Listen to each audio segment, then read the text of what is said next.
Okay, so we have the clutch and the pressure plate here. We have our fork and our throwout bearing. We'll come back to that in a second.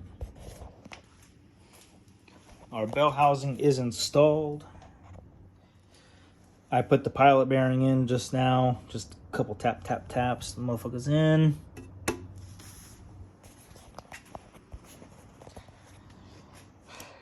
I gotta refresh myself on how to install one of these. It's been a while. It's probably not too complicated and everything. It's just making sure I'm doing it the right way because I don't want to take this heavy motherfucker out. But back to the throwout bearing. If you look there, you have the retainer touching the lip of the bearing there, but no retainer there. So that retainer is no good. I'm gonna have to buy another one. I also need to get a mount for it. That mount back there is butterflied and set backwards, and I need it to be straight for the mounting holes. So that's no good. I'll need a different one. This is my uncle's old transmission, and he put T5 in his, and his mount crossed over. I cannot find mounts for SM465s, but because that one fit the T5, I'm gonna assume they're about the same. Based off the pictures I saw, they are. So if I have to drill widen the holes or whatever, I don't care. I'm just gonna do it because I cannot find a mount for this, and I'm definitely not the only person on the internet to say that. These bell housings you cannot find for cheap, I'll tell you that. These are expensive parts. So if you can find a transmission with a bell housing, buy it. If you're gonna do this, if you're going this route, buy it, because that's just the easiest way to deal with it. Because if you just have the transmission and you're looking for a bell housing, it is impossible. But I got lucky. Somebody posted this last night. I hit them up. I got it this morning and I installed it.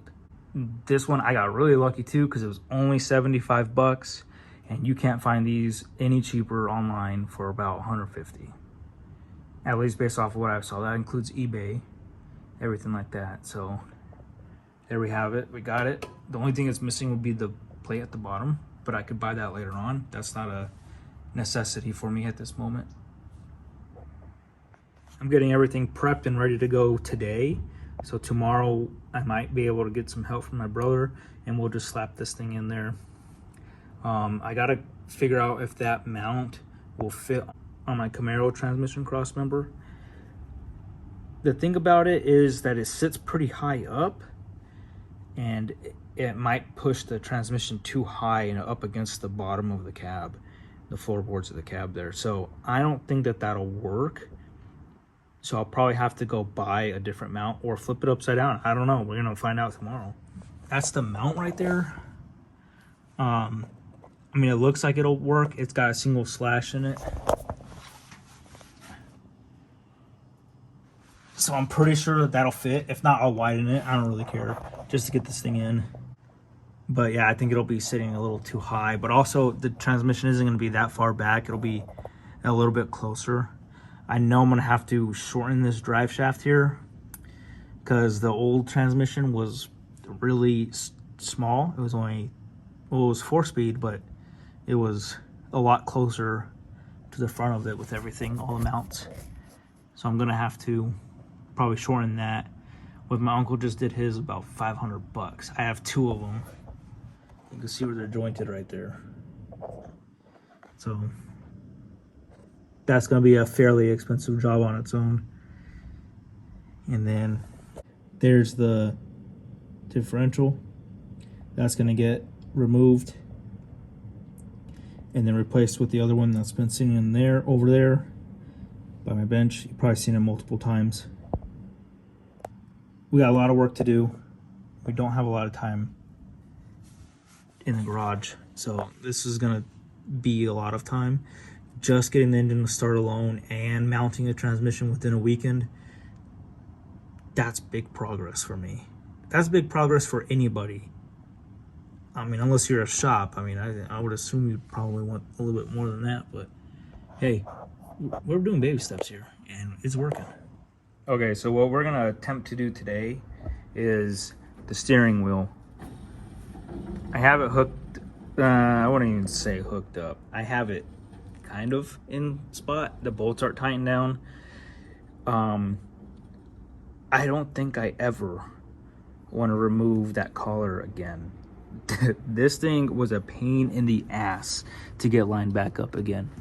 And I'm not even sure if the bolts are in correctly or not. We won't find out until I start tightening them down to see if they even screw in. But here we are. We're gonna cut the ends of the shaft and then basically crimp it around a bearing, tack weld it, and then there we have it. We'll have the bearing in for the steering shaft and everything. We'll start hooking up the linkage once we get the steering rack from the Mustang 2 kit. I'm not sure when that's going to be. That is a little on the pricey end. It's holiday season right now. Birthday's coming up all next month. So we'll see. We'll see when we get that. Hopefully the next couple months. Okay, so here's our attempt at this. For now, this is what we got at this moment. I cut a bunch of little slits all the way around it. I'm gonna place the bearing in there. Oops. Let's try that again, take two. I'm gonna place the bearing in there. Then we're gonna smash it until it closes up on it. And then once it closes up on it, we'll weld it back up so it doesn't slip back out. And then it's tight grip on it like that. On this piece, grind this down, make it nice, flat and flush, and put a chamfer on it so that way the bearing slides right over it. But this is gonna be a little bit more difficult because this one's almost too precise for that bore. 3/4 and 1/4 and a 1/8 or whatever, 3/8, something like that. So we're almost there. It's almost there. This shouldn't take us too long to get set up. So there it is right there. That's how it'll look now that this is chamfered and grinded down. I mean, this is probably still got to get trimmed down some. I think it might be too long. Probably about that much. We'll have a little bit coming out here. There's the bearing sitting in there. I got to beat this down. I might have to make these cuts a little bit longer too. This might be too hard to bend. But once it gets in there, we'll start tack welding it and everything, getting it all set. That'll work, I hope.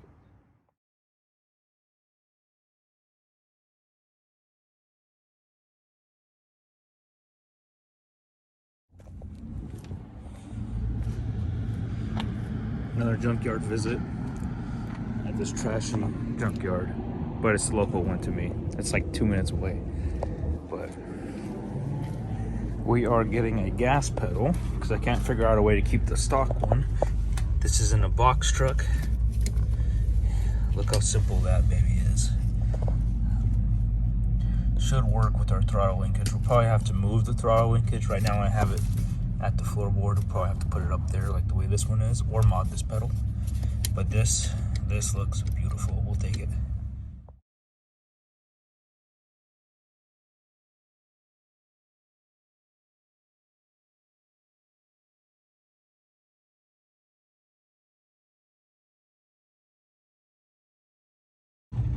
So this is the one that we took off of that box truck.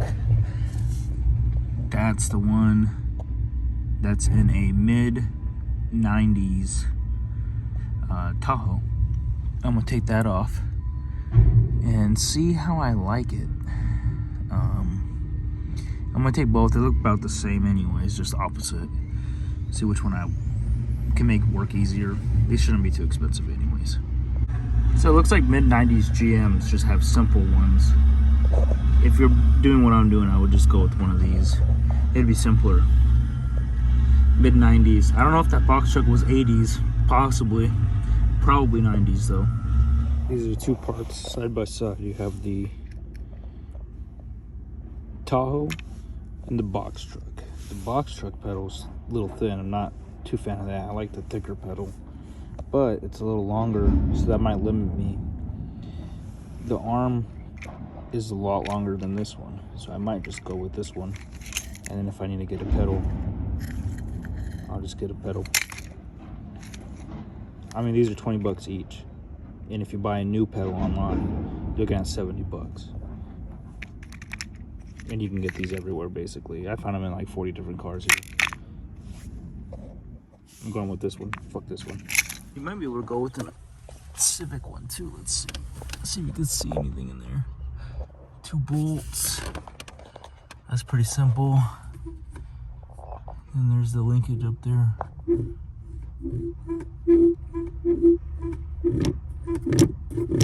I mean, that would be nice too. So there you go, GM in 90s, box truck, vans, pickups, or a Honda Civic. This one's a 2004 specifically. You can use either or.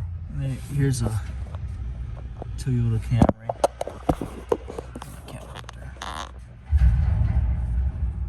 This one's even more simpler. In the Honda, I think. Preferences. Small pedal.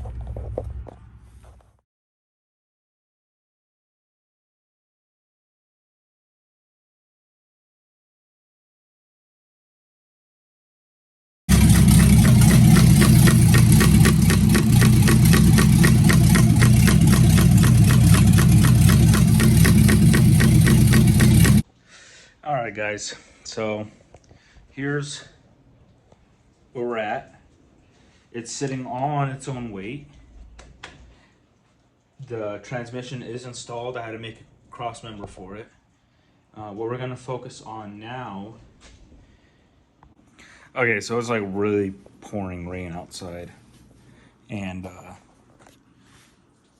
I can't really have the garage door open because then water just spews in, and everything is so just dusty because we had a water leak in the house. So I had to do some drywall, and I had to cut up drywall.